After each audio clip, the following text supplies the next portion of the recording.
جی جواد، بتائیے گا کہ لیاری میں آج 9 محرم الحرام کے حوالے سے سیکیورٹی کے کیا کیا انتظامات ہیں اور جلوس کب تک برآمد ہوگا؟ جی بالکل، آج کراچی میں جو 9 محرم الحرام کی مرکزی مجلس ہے وہ صبح 10 بجے نشتر پارک میں منعقد ہوئی، جس سے علامہ شہنشاہ حسین نقوی نے خطاب کیا۔ مجلس کے بعد 9 محرم الحرام کا مرکزی جو جلوس تھا وہ دوپہر 1 بجے جو ہے وہ آج جو ہے وہ برآمد ہوگا۔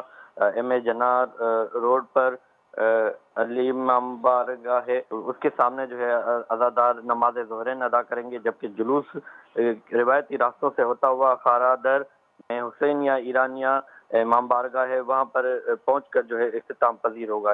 ترجمان کراچی پولیس کے مطابق جلوس کی جو سیکیورٹی کے جو ہے فل پروف انتظامات کیے گئے ہیں اور 5,000 سے زائد پولیس افسران و اہلکار جو ہے وہ تعینات کیے گئے ہیں۔ سیکیورٹی کے پیش نظر جلوس کی گزرگاہوں سے متصل گلیوں، سڑکوں، مارکیٹوں اور دکانوں کو کنٹینر لگا کر سیل کر دیا گیا ہے، جبکہ نشتر پارک اور اس کے اطراف میں موبائل فون سروس بھی جو ہے وہ معطل کر دی گئی۔ شہر میں اس طرح دوسرے بھی کئی جگہوں پہ جلوس برآمد ہوئے ہیں جہاں پر بھی موبائل سروس جو ہے کہ کہیں پر موبائل سروس بحال ہے تو کہیں پر معطل ہے۔ جی بہت بہت شکریہ۔